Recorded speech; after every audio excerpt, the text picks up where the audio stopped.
is on Fairfax Drive, and I live on Second Road North between Island and Woodlawn. So, Good evening, everybody, and welcome to Advance Arlington's January program on right to work, what it means for workers, business, and our economy.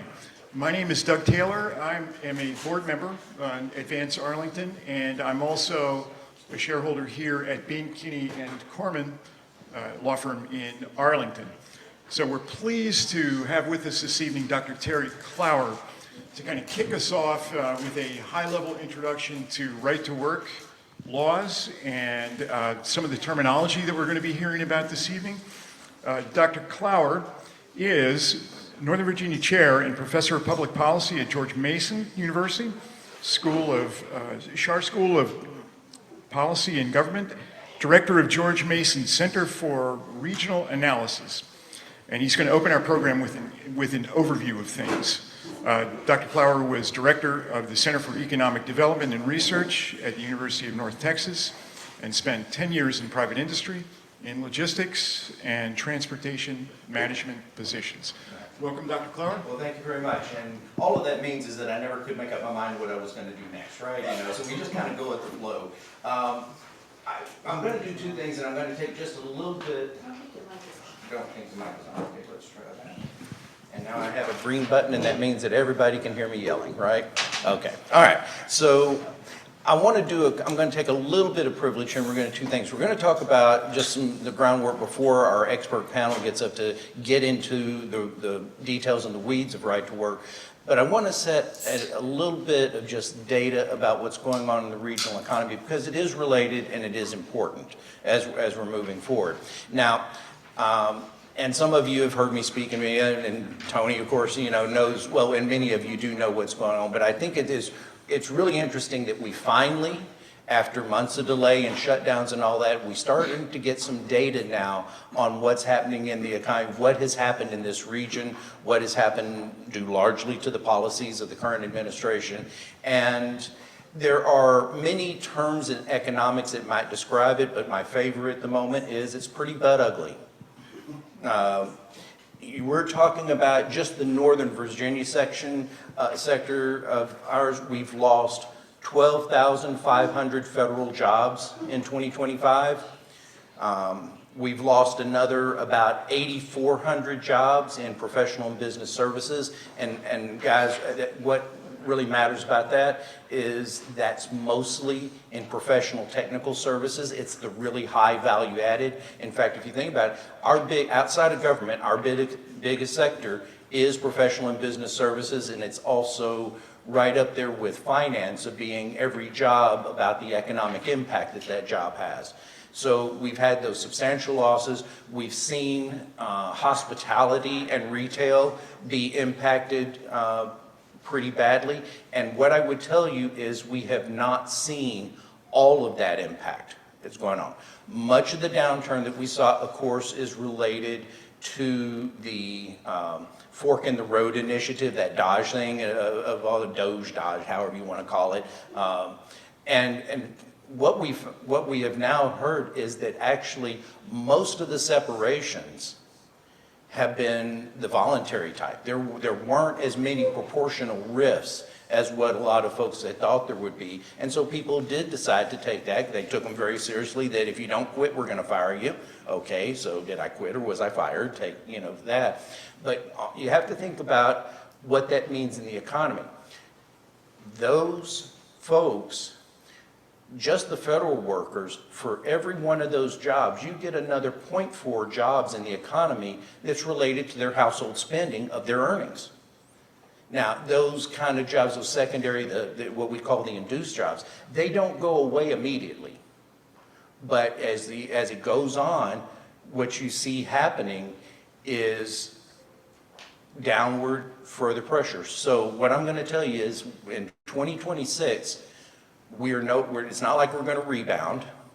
What we have lost in total, I mentioned just a couple of the sectors. We had a couple of sectors that grew. For example, construction has actually grown, which is largely tied to what's happening in data center industry. So naturally, what are we trying to do? We're trying to stop data centers at all costs. And that's the only sector that's growing. Even go back before all of this. In 2023, kind of back of the envelope calculation, the data centers that were built in Loudoun County represented half of all gross regional product growth in this metro area. And so that's the sector that we're going, you know, Half of GDP was data centers in Loudoun. half of GDP growth. So, you know, you're looking at that. So in other words, without those, we would have, and by the way, we weren't keeping up with U.S. averages. We haven't kept up with U.S. average economic growth in several years. This is, the problems that we're seeing now didn't come specifically because of the Trump administration. It just accelerated further. Apparently my phone is trying to talk to me, so let me shut that up. I don't care what you have to say, Siri. Now, so let me just say that what we're in is a challenging environment. We have to pivot away from dependence of federal government. John was very familiar with my predecessor, Steve Fuller. Many of you were. He tried to say that for 50 years. I keep teasing him that he failed for 50 years. I've been only trying for 11 years, and so far I think I've mostly failed to convince people to seriously think about how you need to reshift the base of our economy.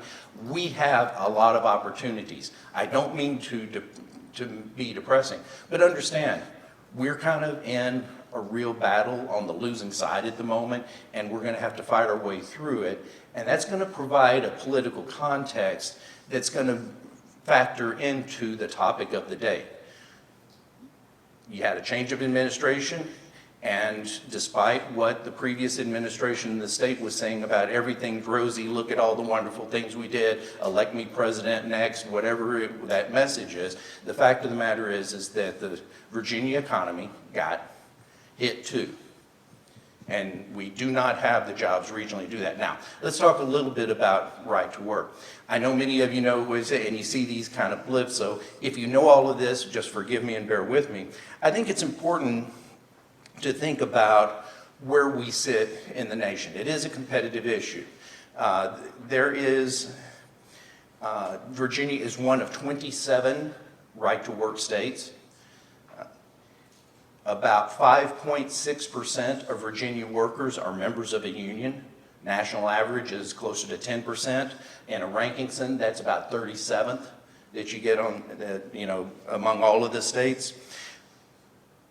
We haven't had, it's up until, Don, was it 2021 when we passed the rules about local option elections for public sector unions? Before that, it was absolutely outlawed. There is an interesting story, I don't know that you know this, and interestingly that Don is here because IBEW was a part of this. Back after World War II, there was a real strong union movement. Unions had, was a substantial amount of power, but they were asking for a substantial wage increase. And they were doing this to the utility companies. The then governor, Tuck, I believe the name was, I like this approach.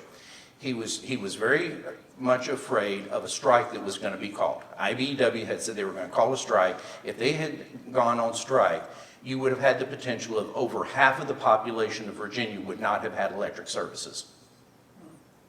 So what he did was, under decrees that you can do as a governor, he made every employee of the utilities a member of the militia, Virginia militia, and then ordered them as their military duty to go to work at the plant, and if they refused, they would be court-martialed. Now, that is an approach that I had never heard of historically. In fact, until I started doing, John asked me to do this, I had not really dug into it, and so they did this, and that was in spring of 1946, I believe it was, and the union, faced with that prospect, backed off. The strike was averted, and then in that legislative session, they instituted going to right to work, and that happened to coincide in terms of timing with the Taft-Hartley Act, which, among other things, meant you no longer could have closed shops and then establish right to work at a national level. Not that states didn't have some opportunities to it, but I think it's an interesting little context here where we took a very different approach in Virginia. Guess what? Virginia did things very differently. I'm going to go through just a couple of quick things on some definitions just so that we're running from the same thing. Don, correct me if I get any of it wrong. First, what is a closed shop? And a closed shop would mean that you can't be hired for a job until you're a member of the union. That's kind of the strongest, if you will, in it. A union shop is one where you can be hired, but within a certain time period, you have to join. So it's pretty much the same, and functionally, but there's a little subtle difference. And then you have agency shops. And agency shops where that you can hire an employee and they become part of the bargaining unit. They don't have to be a union member, but they do have to pay union dues.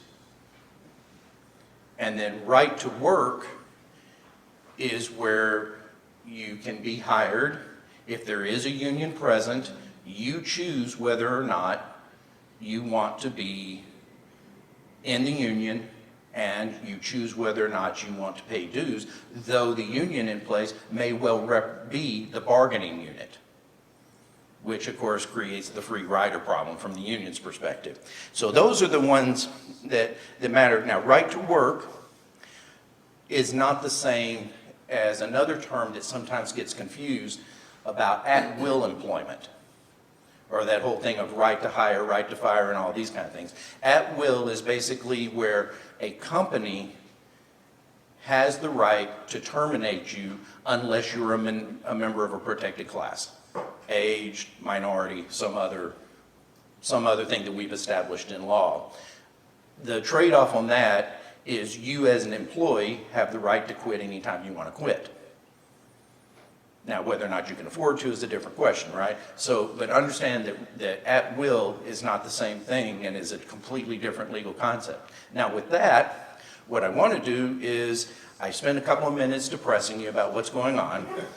I then gave you a little bit of history lesson. Now, let's bring up our panel, who are then going to get into the weeds to give you all the details so that you're all experts in right to work here in another 30 minutes. All right, 45. There we go. Thank you very much. Thank you, Dr. Clower.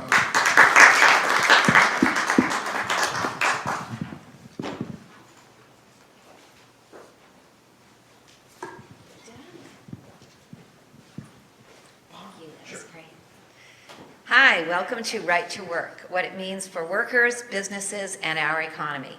I'm Karen Bate, Chair of Communications for the Advance Arlington Board. It's wonderful to see so many of you here tonight to continue our learning journey together. A heartfelt thank you to our board, sponsors, members, and program partners. Your generosity of time, resources, and expertise allows us to keep these important community conversations alive. For more than 70 years, Advance Arlington has been the go-to space for tackling the big issues facing our community. Our guiding principles remain simple: conversation, not confrontation; education, not advocacy; partnership, not partisanship. We've evolved with Arlington's changing needs, but we've never strayed from our true North Star, creating a neutral, trusted space where neighbors can learn, engage, and shape the future together. We're back together after our holiday break, and we wish each of you a happy new year. Tonight, our community classroom moves into the world of labor and employment, specifically the right to work. The labor landscape in Virginia is heating up, as Terry said, and labor policy may become a major flashpoint, with proposals to repeal the Commonwealth's right to work law rising to the top of the agenda. We'll center our discussion on what we can expect and what it will mean for us here in Arlington. Your questions and reflections are welcome. Please don't hesitate to join the conversation. And I'm going to let Doug introduce the board and come on up and be our moderator. I also want to let you know that the restrooms are out that hallway there on the other side of the hall. So get comfortable and get ready. It's time to dive in. Thank you.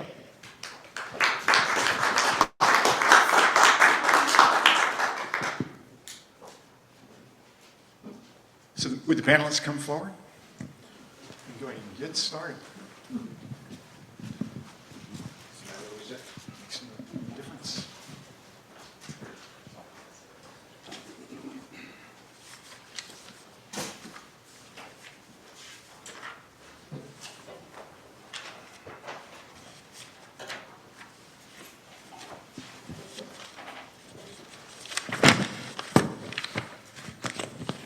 Thanks, everybody. We have a distinguished panel joining us tonight. We thank them for their participation here.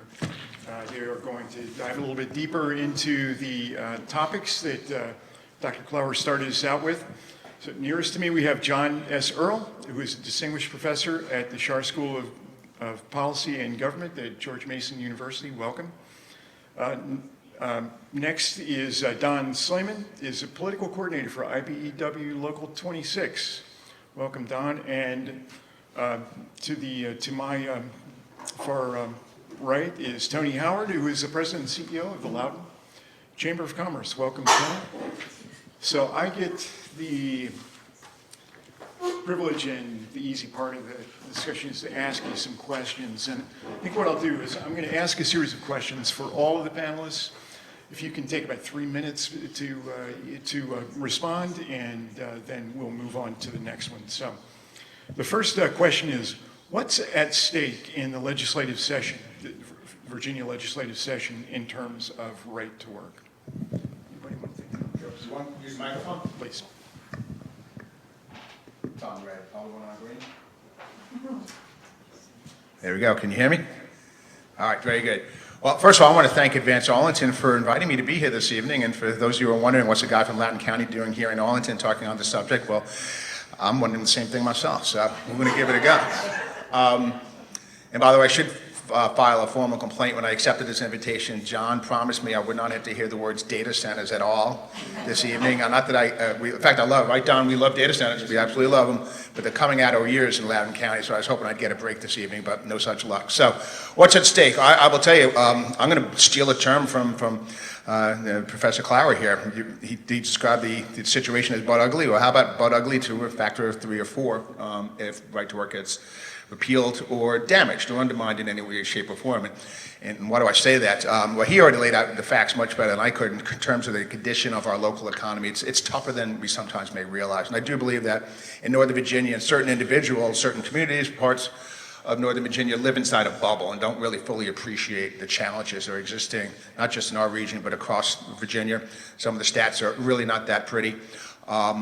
Earlier we're in 26. Earlier last year, Virginia found out that it had slipped on the rankings of the best places to do business. And we went down to number 4. So if you at least appreciate the fact that we were in the top 5, and I do like to brag about the fact that the reason why we went from number 1 to number 4 had very little to do with anything Virginia did wrong. It had more to do with the situation across the Potomac and how that was impacting our economy and our communities.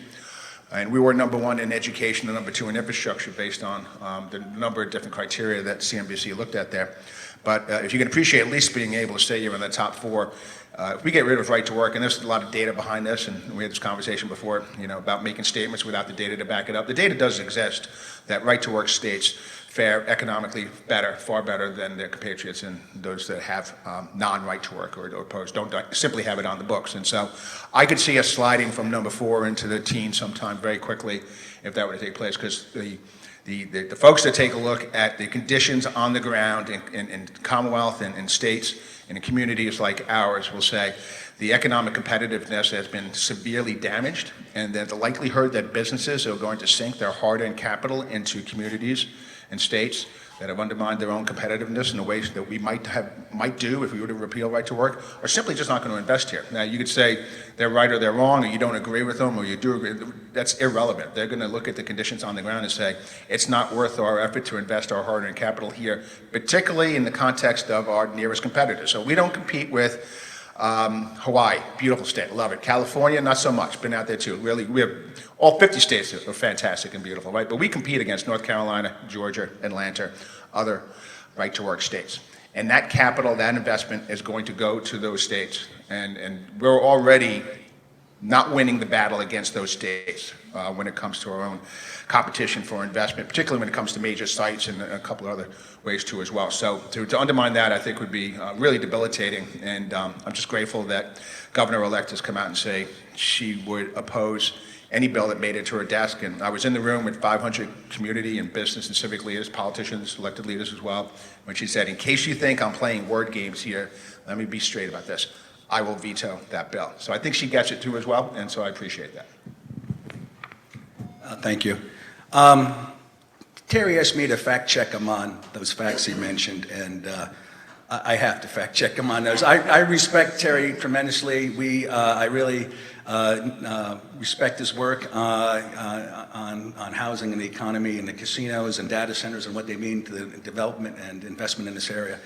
But he didn't get the facts correct, and nobody in this room does. Nobody, if you ask 100 people in this, nobody has the same answer, nobody has the right answer. So Terry's right, the Taft-Hartley Act outlawed closed union shops. There are no closed union shops, there's no forced unionization. No, not one worker in this country has to belong to the union. So now the agency fee, the fee is when you bargain a union contract, the workers have to vote for the agency fee. So before it's a clause, and every year you bargain a contract, you have to vote to put that clause in there. And when that clause is that workers have to pay for the cost of enforcing the collective bargaining agreement, and that is grievances and arbitrations. And we have to work harder for the ones who don't have an affinity towards unions to make sure that we cannot be sued for telling them, hey, your arbitration is terrible. You're not going to win. You're just going to cost us money. You're not going to win. Or your grievances, you're not going to win your grievance. We have to work harder for the folks who don't believe in the union, who don't pay dues, to represent them, because the Right to Work, National Right to Work Committee runs around the country trying to find workers who are dissatisfied to sue and string by string eradicate the labor law. Now, what the agency fee is, so for my union, we have a softball team, we have a skeet shooting team, we have a golf, we put on a golf tournament for 5 different courses for our 15,000 members. We have a pension seminar every year for our people about to retire and for our apprentices to make sure with all this money they're making, they don't go out and buy an expensive car.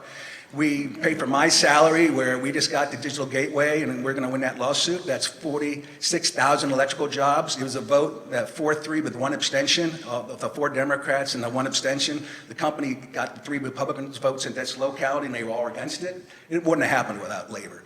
And so those fees, it's a Beck decision of the Supreme Court that you don't have to be a member, you don't have to belong to the union, you don't have to pay dues. No, there's no forced dues. No, it's a fee, the fee to represent the contract, to bargain that contract. And the reality is, this whole issue is just pablum. You know, the companies that are unionized in the state of Virginia, less than 5%, it's the unions in Virginia, Dominion, Atria, they don't care if their members belong to the union or not. What people don't realize is that, you know, we train our superintendents, we train the foremen for our 200 contractors. Our 200 contractors, a fourth of them were our members who grew their own companies. So that the workers wouldn't pay for that. We also, but the truth is that the unions actually reduce conflict in the workplace. This idea that unions are confrontational and they strike and all that, you know, the only confrontation was the Ludlow massacre or the roundhouses where they just massacred folks, or what's happened to the Starbucks workers. We had over 600 union elections and not 1 contract, and all the workers were fired. And so the workers are eviscerated by our system. They have no rights. The right to organize has no teeth to it. And so all you do is fire the leaders and you move on. You never negotiate a contract. Well, but I was the director of the Moscow office for the World's Trade Union Movement from 90 to 96. And we were trying to build a free trade union movement over there. We were trying to build a free democratic society. And Yeltsin was working with us, and we failed because the oligarchs stole the shares from the workers. We had an opportunity. And when I had to tell those workers over there, under communism, the worker that stood up and complained, they locked them off. And and the activist was a bad word because people didn't believe in communism. And so I had to make them understand activism is a good idea, because the activist that fights and wins doesn't win for himself or herself. It wins for the bargaining unit. If something is not addressed in the contract, you have a grievance and you take it to arbitration. And then that decision applies to everybody indiscriminately. And so you don't have a case where you have 200 people fighting the same fight 200 times with different resolution and people being miserable and fighting all the time. You've solved the issue and you move on. So what people don't understand is business unionism, what we play. Right now I'm working with the data centers to try to get them to recognize the custodial workers and the security guards And so that I can have SIU, predominantly Recent Immigrant Union, help me at the legislature stop restrictions on the data center industry, because it's 84% of the investment in Virginia since COVID. And it's all union construction, because it's time to market. These things are leased before they're ever built. And so they want it built correctly. They want it built with skilled labor. They don't want mistakes. And we're good partners. And so, unions are partners. This idea, first of all, the states that are right-to-work states have less per capita wealth. They have more destruction of families. They have worse health outcomes. We displaced Washington State when we became the #1 state. Washington State's the second most densely unionized state in the country, and it was the #1 state for business for 4 or 5 years before Virginia displaced it. And so, but the real problem is, and I'm going to stop now, is that we have eroded the social fabric of our nation. We have destroyed our ability to dialogue with each other. We have, if anybody's read the book Bowling Alone, has anybody read the book Bowling Alone? And that's the problem. We don't have community. We don't go to the union hall. We don't go bowl together. We don't have the Boy Scouts and the Girl Scouts and faith, and people participate less in faith. And so when you go after the labor movement, we're destroying our communities. And now workers who don't feel enfranchised, don't feel empowered, they turn to despots, because they don't think they can have control of their own situation, so they're looking for easy answers, somebody to come in and fix it. And so, with my membership has doubled by 15,000. Our members start at $27 an hour in our apprenticeship program, which is free to them, and we don't take any government money, and they graduate making $59.50 an hour. And the other thing, we organized 3,400 workers for our contractors this year. That wouldn't be paid for by this agency fee. We're the ones who got all the employees for our contractors so that we could have this investment in Virginia. And so, people don't understand the roles unions have. They just see, it's confrontational, combative. That is not bought on by the workers. Wow.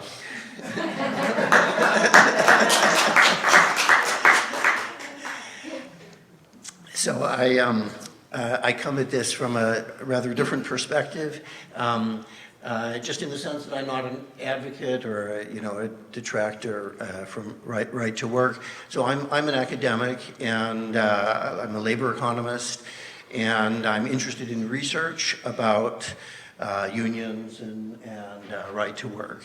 And I guess in terms of the question, what are the stakes here? I think maybe they're not quite as dire, because if right to work is repealed, or there's some kind of reform like the governor has talked about, such as making agency shops rather than closed shops, I don't see that as having a big short run effect, and especially in Northern Virginia, where most of our industries are not probably going to be unionized in any case, just by the nature of their disparate workforces. These are not a lot of factories around here, but there could be changes in the longer run, and so I think the stakes are maybe higher in the longer run. But what I'd like to tell you about economic research about right to work is, and sorry for being on the one hand, on the other hand, economist, but actually it's very mixed. And my feeling about it is most of it is actually not very good, so we can't draw strong conclusions. So I haven't actually seen a good, careful study that says that investors would be deterred from states that don't have right to work. It might be true, but I haven't seen good evidence for that. What does seem to be clear is right to work inhibits union growth and lowers wages for workers. But so, I mean, there are a number of other things I could talk about, but maybe I'll just say that, part of the disagreement over right to work is a different perspective on what wages and compensation mean. So on the one hand, the way most people think about them is, well, this is like, how do we divide a pie between me and my employer? So a sharing of the rents, of the surplus of the employment relationship. And the other way to think about it is, well, wages and labor costs allocate labor between different uses in the economy. If wages are higher, then certainly beyond a certain level, then that can deter investment and reduce labor demand. But both of those are actually, true perspectives, and it's just a question of how much, like how much unions would raise wages, and also the nature of their bargaining, because another misperception maybe is that wages are the main issue that unions care about. So actually Don was, I think, quite eloquent in saying a lot of other things that unions care about. And what's relevant here is employment. So unions are usually very concerned about employment. So they're constrained in their wage demands, if they're rational, by the employment consequences. And they're concerned about safety. So there is research on safety that seems, well, relatively convincing within this general body of research that in total is not very convincing, that suggests that right to work is associated with higher workplace injuries and fatalities. Most union contracts have a relatively small share which is devoted to compensation issues, and specifically to wages. But it's about grievance procedures and safety, work rules, and things like that. So what right to work would do would be to strengthen unions in the long run. There would probably be, Virginia would have a higher share of the workforce unionized. Wages are likely to go up, and the rest of it is hard to be certain about.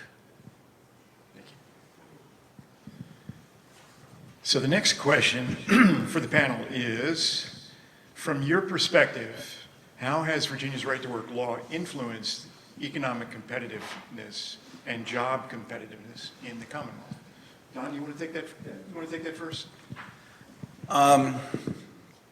Well, the reality is private sector unionism is on a decline. We had 25 to 30% unionization of the private sector back when in the 50s, and early 60s, and now we're at less than 5% in the private sector here. So we don't really have a big footprint. But like I said, in the largest growing industry right now, these data centers, we're very integral to this. It's the two big factors are power and skilled workforce. It's all time to market. These things, like I said, are leased before they're ever built, and so they start making money as soon as they open. And it's how do you get these things built properly, safely, and efficiently?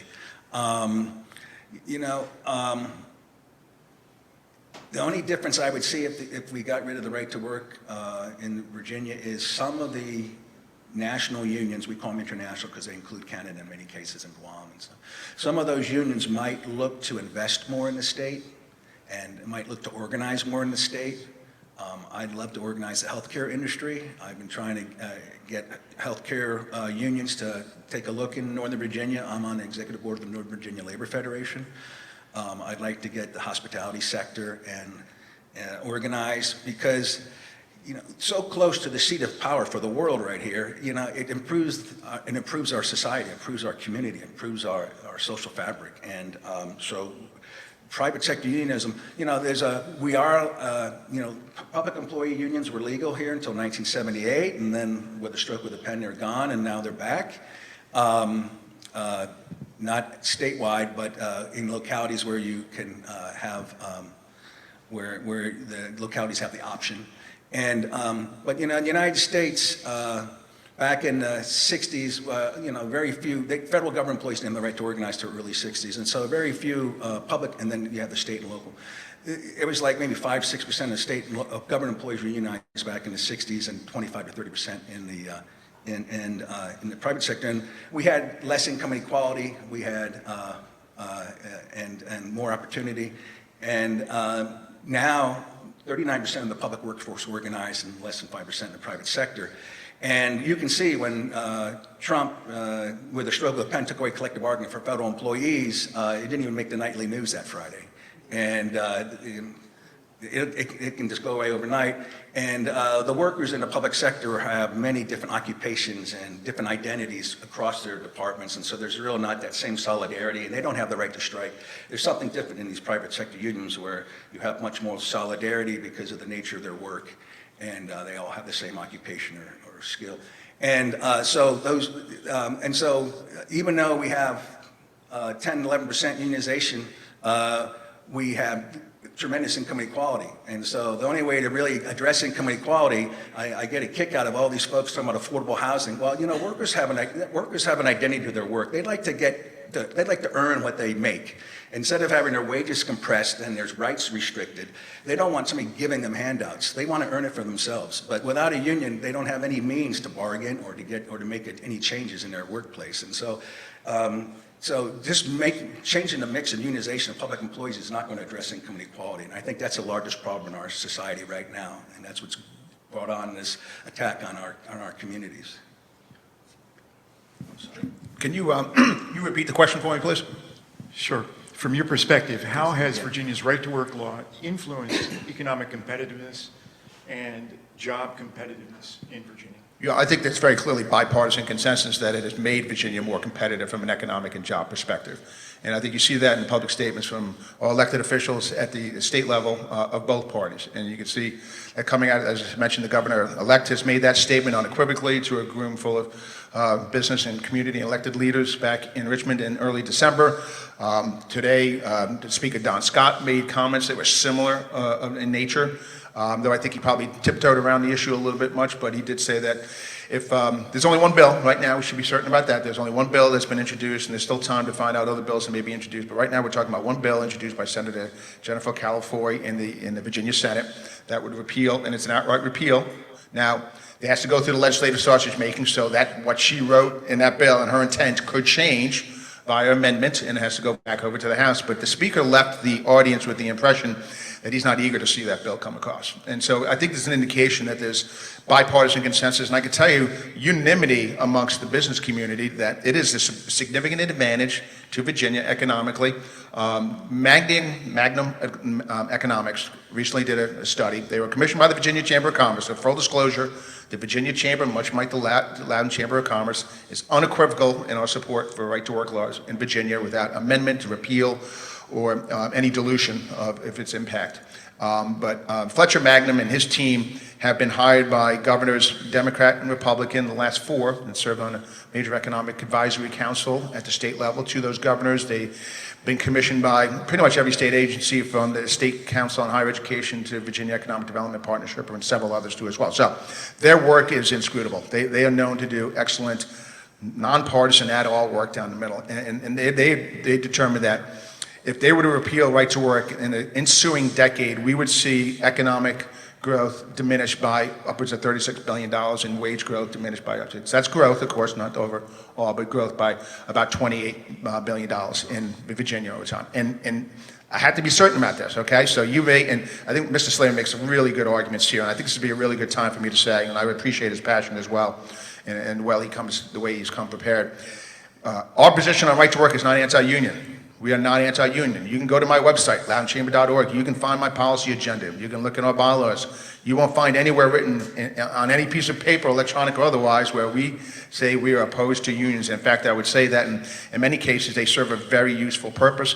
The most obvious example is one you've heard quite a bit about tonight. It is in the trades, where they have a tremendous partnership with the companies, the builders, as well as the companies for whom they are building these data centers and other major projects too as well, and the training and the safety that all parties are supportive of is excellent. And it delivers a great product, and it does it in a timely fashion. So there are ways in which unions add real value to our economy and to our community. So I want to be unequivocal about that right there. So our position on right to work is not anti-union, but as he said, much better than I could, not every union is created equal. So you can't compare the trades to the public sector, to Starbucks and any of the others, and certainly there's a variety of different public sector units that could be comprised in that particular sector. But Magnum Economics has really laid out that case that it would be really devastating to us because of the competitiveness factor. I have to go back to that one more time because it's really that important.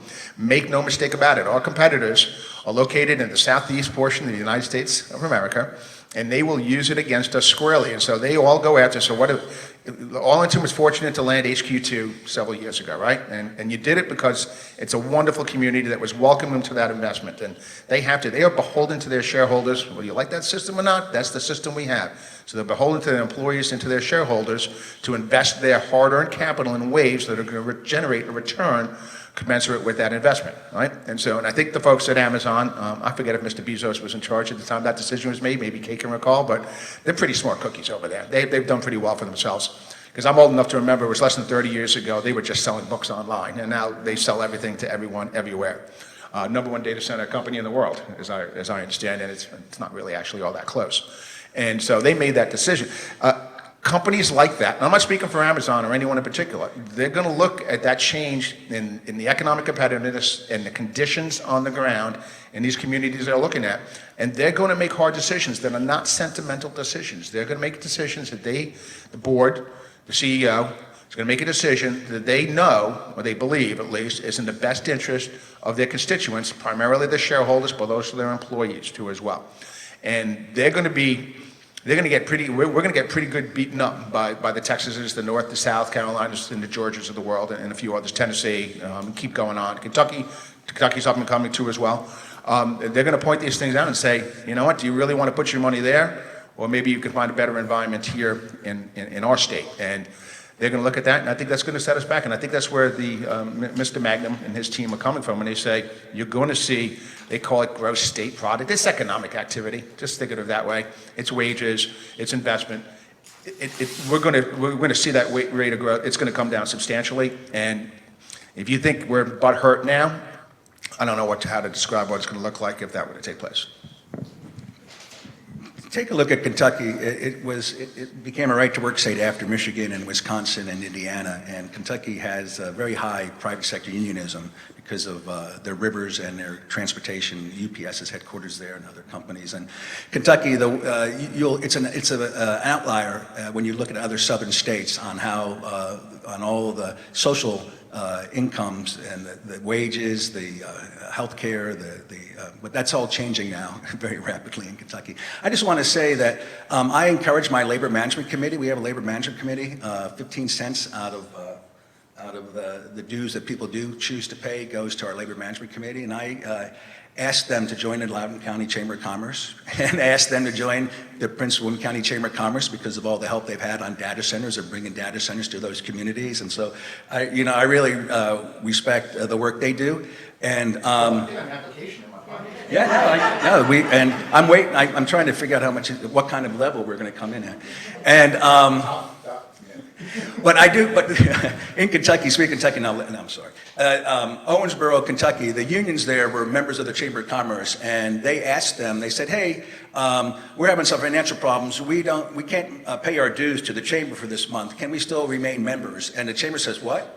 And I got the letter, I can show you all, and it says, how are we going to survive? We survive on dues. We're a dues paying agency. You have to pay dues. You can't be a member. You can't vote. You can't come to these meetings if you're not a member. So, that's the Chamber of Owensboro, Kentucky.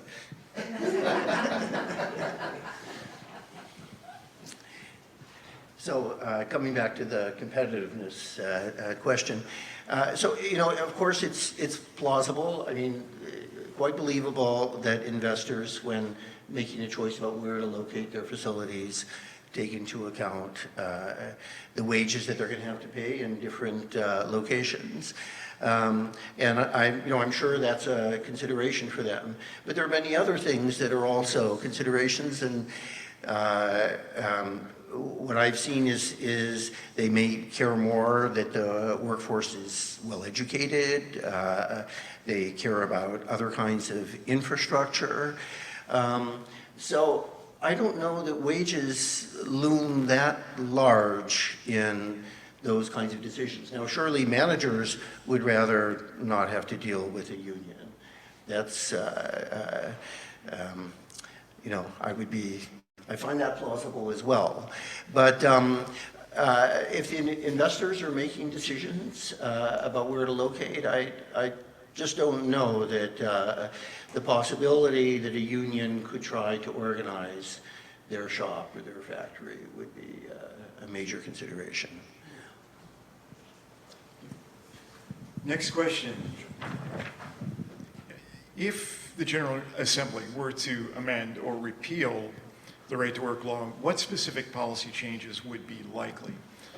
And so if you can address that in terms of a repeal of right to work as opposed to amending it in some way. So I'm sorry, the question is if they would repeal it? What Or amend it. Talk Or about it amend in both contexts if you could.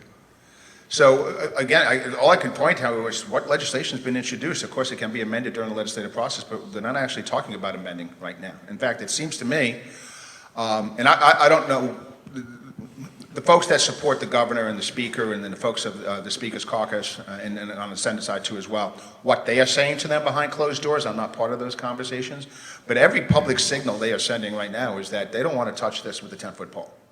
They really don't. And so when you ask me a question about what policy changes would we see if they were to take those steps, it's really hard. It's beyond even my ability to speculate because I just don't really see them wanting to go there.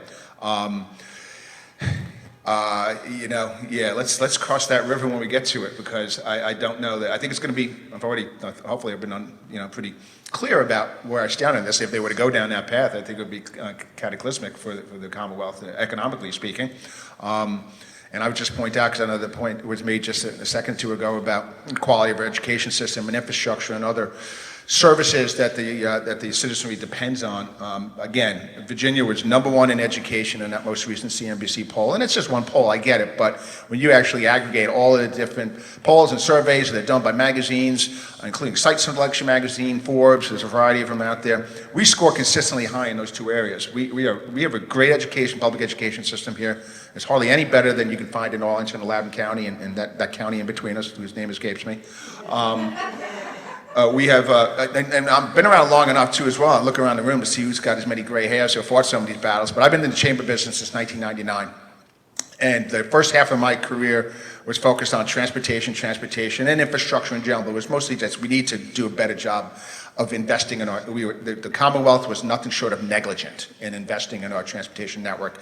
And to see us land #2 on the list for infrastructure, and I know that water and electrical and internet and there are other aspects to infrastructure, but to see that we actually landed #2, knowing how poor our transportation network was and how much time it took to convince the politicians, and actually, true anecdote, it was a Republican-led General Assembly and governor that was adamantly opposed to a local tax. So you know right now, perhaps in Northern Virginia, we both pay the state also contributes to transportation, but locally we raise money through a variety of means, and that money stays here in Northern Virginia. And that was fairly historic when that was adopted. There was an original bill adopted during the Kane administration, but ultimately some of the folks down in Richmond got religion, as they say, when we went from being in the top tier of states to do business down into the teens. And the #1 things they dinged us on were transportation. That was not in the distant past. That was within the last 2 decades that these events took place. And so they woke up, they made the investments, now they see they were at #2. They were able to make those kinds of investments and invest in good jobs, good wages. We have great wages in this community. It's a little high cost of living to live here. I think you all know that. But we have a lot to brag about in Virginia, and we did that entirely under the context of having right to work laws the entire time. So I think trying to connect those two is not necessarily something I would support, because I think we can have economic prosperity and a great quality of life. I say it all the time. That's not only our #1 economic asset, but when you get down to it, it's pretty much our only economic asset. We live in communities, and I assume more of you are from Arlington than not. I know Dr. Clower came up from Stafford, another great place here in the exurbs of Northern Virginia, I guess we'll call it. Just outstanding quality of life. And this is where people with talent and entrepreneurial skills and all the things that needed to grow and sustain a strong economy want to live and invest and bring their families. And so it is our #1 economic asset. We had to have a great world-class quality of life. We enjoy that, and that's what makes this economy so strong. And I just question why we would do anything that would undermine that. When Kentucky became a right-to-work state, I was working at campaign, and the Republicans took both the House and the Senate and the governorship there, And they didn't even have office space. January 2nd, they made it a right-to-work state. And they made all kinds of promises, and they was going to be bringing a new aluminum smelter. They were going to bring in all these jobs, all these promises. None of it ever materialized. Wisconsin, Foxconn, folks know about Foxconn in Wisconsin? And that was going to happen according to Governor Walker when they became a right-to-work state. You know, all these promises, we're going to attract all these businesses if we just make it a right-to-work state. That never materialized any of it. But really, Labor, with this blue trifecta here, has a huge legislative agenda, and they're more concerned with passing that agenda and dealing with right to work and further down the road. I took the Democrats from Indiana over to Illinois to Champaign, luckily, because Urbana was led by a Tea Party mayor, and I went to the right state, Champaign, and over the University of Illinois to keep them busy, so they couldn't make it a right-to-work state in 2010. Those legislators gave up half their salary, 2/3 of their salary, and we never did anything to reimburse them. I said they should write a book, and we buy the book and reimburse them. Most of these are working-class representatives. So the following year, they stayed out 5 days to block right to work, and then they gave up, and unfortunately, the labor movement there refused to do civil disobedience and sit akimbo in front of the chambers like I asked them to, and they spent the whole day trying not to do that. It was led, and so those legislators did a better effort to make it to fight right to work than the damn unions there, because the head of the state AFL-CIO was a lawyer and the head of the steelworkers was a lawyer, and they thought, oh, we got great press and we don't want to ruin that. Well, now it's deep supermajority, and you can just see all these social and income things have just collapsed in Indiana, and it ruins your democracy. You know, you don't have a competition between the two parties. But you know, the governor here wants to say, oh, look at agency fee. It's agency fee right now. You can't have a closed shop. It's illegal forced unionization. And then she said, we'll find some other way to get more fees or something. We don't want the money. My union certainly doesn't need the money. We've doubled our membership. We have, and that's because of the data center industry. We are shitting in high cotton. And we are creating all kinds of great careers. I work with NAACP, the CASA, the Muslim Chamber of Commerce. We are doing all kinds of recruitment. We quadrupled our recruitment in the 7th and 8th wards in Washington, D.C. We're doing what we want to do to try to make a more democratic society, a more healthy society. And that's because of this data center investment. And that's what we're doing. And so right to work is not a big thing with us right now. It's like the Equal Rights Amendment. If you pass the Equal Rights Amendment, which they're going to do, and I applaud it and I want it to happen. But how much will it make a difference in people's lives? I mean, it'll make some difference, but it's the same thing with right to work. It's amorphous, and nobody knows what it is. Nobody knows what it is. Dr. Clower didn't get the facts straight. I'm sorry, brother, but and I called this Richmond reporter, Mark Martz. He lives in Rockville, Maryland, and he said it's mandatory union dues. And I called him up and I said, no, it's mandatory fees, not the union dues. It's the fees that represents the contract. He explained to him, he goes, oh, thanks, that's a really distinctive definition. It makes it, that's a very, I agree with it. I didn't understand that. And he was the president of his local union, he told me. And he didn't know. And he wrote a whole article about it. He's a very smart man. Nobody knows what the hell it is, and it ain't gonna make a difference. And we're not gonna disrupt this legislative session. I shouldn't be telling the, because we expect to get a lot of things for workers. But by the end of her term, if she wants, well, I shouldn't say that. But you'll see, there'll be a different, if you want to, I don't know where this is going to go, but if you want to run for national office and you're not for abandoning the right to work, if you don't sign the PRO Act, which every senator did but Mark Warner, who's a friend of mine, and you're not going to be able to run for national office. So the tune will be changed when we're not going to do it in the next 1 or 2 years because we got too much of an agenda. We are going to pass to really protect workers, wage theft, as far as the construction unions are, so they don't 1099 people and pay them no unemployment insurance, no workers' comp, leave them a big IRS bill pretending they're some independent contractor. That's what happens on these job sites. We're going to get rid of that. We're going to do that. Right to work will come later, but it's not really that significant.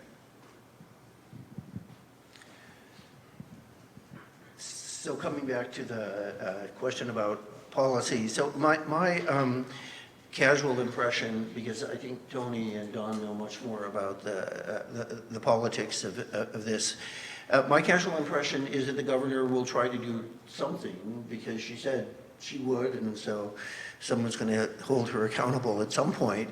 And she says reforms, and so I thought that sounded, well, maybe like an agency shop. But maybe you know, I was a little surprised, Don, that you kind of ended up saying, well, right to work is not such a big deal after all. And also the agency shop would not, kind of reform would not be, I don't know, would not be any kind of step. So I don't know if the rest of you are interested, but I would like to ask Don if he could explain more. So is it really, does it have to be union membership, or so it's not really the free rider problem? And aren't there versions of the agency shops also where people can contribute, say, a standard dues, but then somehow the dues are not supposed to go to political activities or something like this? And so are there possibilities there for some kind of compromise? And how do you feel about this? Yeah, we don't want to compromise. We don't feel that we are treated as a second-class institution. What other institution has to represent people and fight harder for people that don't believe in it than their own members? Name an institution in this country. The Chamber of Commerce in Owensboro said, hey, if you want to participate, you got to pay. We can't do that. And so, and it's not about the money. We don't need the money. We don't want the money. You know, we are nonprofits. There's you're not going to get rich being a labor leader. Tell me that's not going to happen. Most of our people are volunteers. 90% of the people in the labor movement are volunteers. And so, it's about why is we the only institution that has to work harder for non-members, non-believers than for their own members. So, and we don't want some extra. So what it is the agency fee is based on, like I said, the grievances and arbitrations, not all the other stuff we do. And so it would be making that agency fee a bigger portion. You know, it's just a little bit more money. And we don't care. We don't want the, we want a democracy. We want folks enfranchised. We want workers to have the power to have there's no First Amendment in this country without. The greatest thing we did as a nation was the First Amendment. We took enlightenment and we codified it. The freedom of speech, the freedom of assembly, freedom to grieve, to petition the king, and then the two, press and the religion. But those three individual rights don't exist in 94%, 95% of the workplaces in this country. Without a union, you have no right to challenge the employer, no right to show your innocence, no right to due process, to show you didn't do what they said you did. I know of a case. The owner loved this worker. The manager wanted to get his cousin a job. They fired the worker, said the worker stole something. That worker never got to say, I didn't steal it. And that's what a union is. You get your chance to have your grievance. You're fired, but you get your chance to have your grievance. You get the chance to prove your innocence. You don't have that without a union.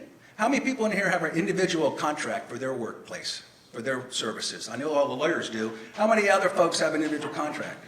Yeah, well, that's collective bargaining for all these other workers. Why don't they have the right to have a contract that says what they can and cannot do, and that they help design their circumstances and their working conditions? So we don't want more money. We don't want some agency. We don't want some piecemeal. We want to be treated like every other institution in this country. So let's go. I can't remember if I answered the last question or not. I can't remember either. I think you did. If you want to have the last word, it's okay with me. Yeah, Kate said it was a brilliant answer. I wish I just could remember what I said. So let me ask you a couple of wrap-up questions here, and then we'll take questions from the audience. John, I'm going to direct this one to you. Do right-to-work states have lower unemployment? We don't actually, excuse me, thank you.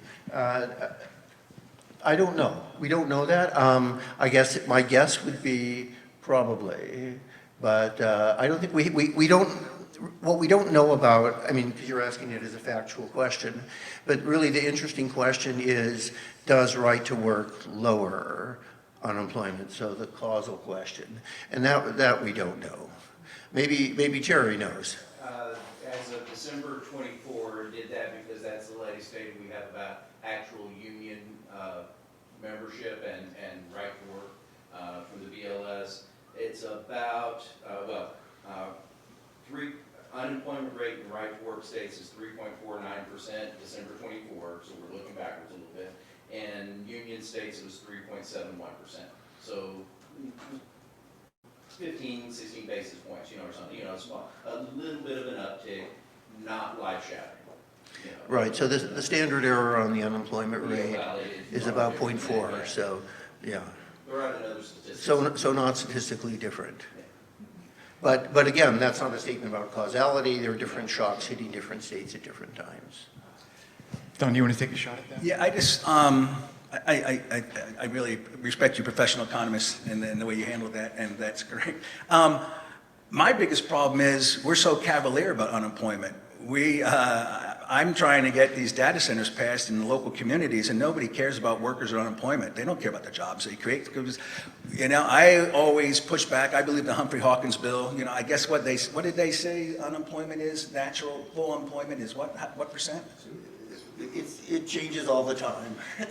And so, I used to say I used to hear 4 back in the day when I studied economics, and I always fought that, blah blah blah. But I tell you what, with 3.7, none of the politicians care about unemployment, or the jobs is not at the forefront of there because unemployment is so low. The quality is the quality of the jobs. We're going to fight for 15. I fought on a fight for 15 at the Tacoma Airport in 2012. That's 12 years ago. We still don't have $15, and it's like, I don't want $15. Go screw yourself. I don't give a crap. Don't give me $15. What are you going to do with $15 in Northern Virginia an hour? And so I wish people cared about creating good jobs. And that's what I'm doing when I'm shilling for the data center industry. These are good jobs, and they're safe and they're clean. And nobody cares. They say the water. Well, 23 out of the 24 data center campuses don't use water. In design or under construction, don't use water. They don't use water anymore. But nobody. You read the Washington Post today. They say water's the big problem, and that there's noise. One was designed wrong. There's no noise. It's 38 decibels. It's less than a refrigerator. And I got to fight. Care about jobs and revenue for the people in the county. The digital gateway is going to be $12 billion over the decade. Once it's all built out for a locality. But they don't care about revenue and jobs. I wish people did. So, to argue that we may improve our unemployment rate by 0.4, that's meaningless to me. Help us create really good jobs and give people and franchise them and give them a voice on the job and give them the ability to fight for them, to work with the coworkers to have a voice. Yeah, I would just like to make the point that, and I appreciate what my fellow panelists had to say, all the debate about right to work, whether we fully repeal it, we keep it intact, amend it somewhere in between, the difference between any one of those extremes is nothing compared to the impact that artificial intelligence is going to have on job and wage growth in our nation and in the world. And so maybe next month you can have some smart people on artificial intelligence come on out and have a conversation about that. I'll be tuning in from home. Thank you very much. Yeah, right to work is important to us, but I think in the grand scheme of things, policy is not that important. Policy is not what's important. It's what the policy will achieve, or at least purport to achieve. And so we should be all working together, and we do work together plenty of times on policies and decisions that are improving the lives of the people who live in our communities, economic lives, their jobs, their wages, trying to keep the taxes down, trying to create great quality of life for them and their families. That's where our focus is most of the time. Now, we think the policies such as this one that we're having a great and robust conversation about make a difference on those, but that's not the end game, at least not in my mind, not in our minds at all. I'm sure most of my fellow brethren in the business community, we're really focused on making sure that the lives of his members and their families are the best they could possibly be, because they don't live inside those data centers. In fact, only one member of that family likely works inside that data center or wherever it is they work, right? So they need to make certain that they have great public safety and great schools and great recreational opportunities, educational opportunities, and a better future for their children.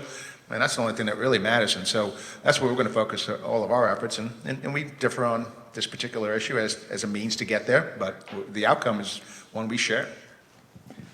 I'd just like to say real quick that the governor picked a better labor secretary than labor proposed.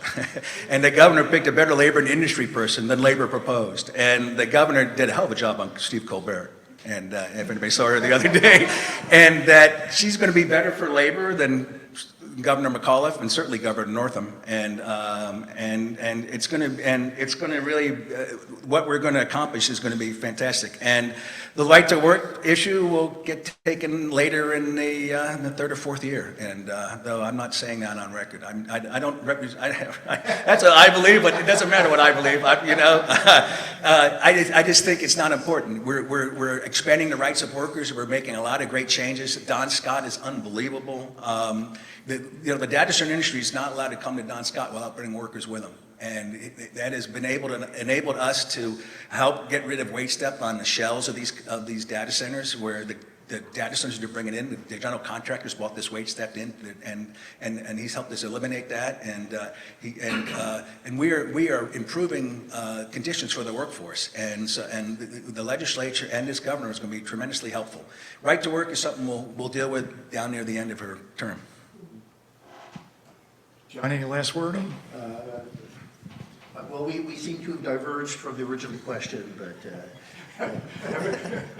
so, no, thank you. Okay. Let's open things up to audience. Anyone have a question for the panel? So one of the things I'm curious about is, it sounds like union membership is relatively low, but then there's a lot of prediction of doom and gloom if the right to work is repealed. How does that happen? Is it just that these union shops are particularly important industries, or that unions will suddenly explode in influence, or how does that happen? Good question. Okay. Well, so, since I'm holding the microphone, I'll start this time. So, as I said, I think it will only happen very gradually, and Tony is probably right that potential investors from outside will see this as another characteristic of the place they're considering investing in. So there could be missed investments, or maybe it might attract some investors. There might be more. But whatever happens will be very gradual, I think. So we might be in an employment crisis for the next couple of years, or Terry, what's your prediction? 5 years, 10 years? When are we retiring? We're not actually that upper end of that, because we're still in I don't know what the latest post on X or Truth or whatever is going to be, but yeah, no, it's going to take what we have lost in a good year of job growth. We've lost just in 2025 at least 2 years of job growth, and there's no underlying force that's saying that we're going to have a good year of job growth this next year. So yeah, it's gonna be a little bump. I'm gonna though take, if I might, one of the things that in our discussions I think it's really important to understand in the Virginia perspective is the difference of NOVA and ROVA and their perceptions on these issues because of the structure of the economy. We are still dominated by office work and things like that. I mean, and there's certainly the notable exceptions.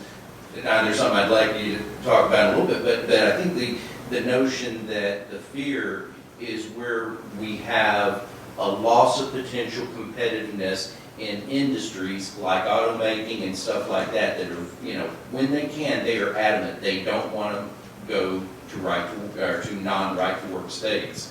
And it's the competition for somebody that wants to be in Danville, places in Southwest, Bristol. That is where the real, I think, issue comes for us as a state. It's not what's going to happen here. It's that potential of losing competitive edge against North Carolina, Tennessee, South Carolina in our areas that have struggled literally for decades now. Yeah, I actually shouldn't speak about this, but you're right, Terry. The site where the auto battery company was going to come here down in Danville, and they went to Detroit instead. The governor didn't want a unionized facility down there in Danville. We're going to build 66 data centers down there. We're going to create our own our own power grid off the gas pipeline, and that's going to be. And so I want to position prefab shops down there so our members can get. We don't have skilled workforce trained down there, but our training center, we have one in Roanoke. They can drive 75 miles on their 9th day off and get trained. So it'll take years to be able to have that shovel ready for construction. So in the meantime, I want to put prefab shops down there, and so we can start training the workforce and sending them up to that 9th day of apprenticeship. And so that's going to be much bigger than any kind of, they bought in a Tyson chicken plant down there. They bought in a casino. They bought in, which was unionized, which is being unionized. They bought in something else. I guess they closed the course plant down there. But this project's going to be over $100 billion. I shouldn't say it because the company's not going to announce it until the governor is governor, so she can get the credit. So nobody heard this, but so that is it's 84% of our investment since COVID in the state, new capital, has been data centers, and it's going down 95, going down 81, going across 64, and now it's going to go down the south side. And these are tremendous jobs with great pay and safe conditions, and right to work will have nothing to do with it. We have 13 prefab shops, modular manufacturing. We didn't have an election in any of them. Our contractors. There are 200 contractors signatory to our union, 30 women-owned and minority-owned businesses. They believe in our system, and they don't fight unionization. And we help them get their projects. And I'm going to help them get some, you could probably teach me how to. I'm going to help them get some tobacco commission money and get some other state money to help them build their prefab shops. Because MCD got $8 million from Northam, and none of my contractors got a damn penny, and we built all kinds of prefab shops. So you know what? I'm going to get my employers to get some of that money. So, that's where the investment's going to come. This whole right to work thing, there's not that many auto plants being built anymore. And, the idea that we're going to reshore American industry, I spent 25 years working in 39 states dealing with deindustrialization, globalization, dislocation, and what that did to communities where they lost their mill, mine, or factory. And all I could do was bring in the other workers and make them think that somebody cared and felt for them. We didn't stop any of it. And we're not going to reshore any of that. But so what we got to do is get ahead of this new industry, this AI factories and data centers. And I'm going to make sure that every hand that touches a data center has a voice and a union and gets paid well, because it's pencil dust, what the workers in this. And it's the most unionized industry from the get-go, because it's being built in with skilled labor, and the biggest component is energy, and energy is a regulated monopoly. It's all union, utilities and transmission, and then the work we do. So right to work is irrelevant when it comes to that, because we have partners that cherish our relationship with their workers.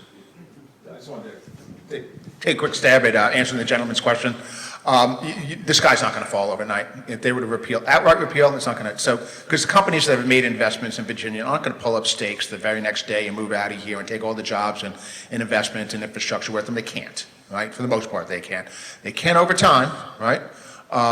When some of the politicians in New York scared off half of what would have been HQ2, because you may recall the initial announcement was half was going to, was it Jamaica or?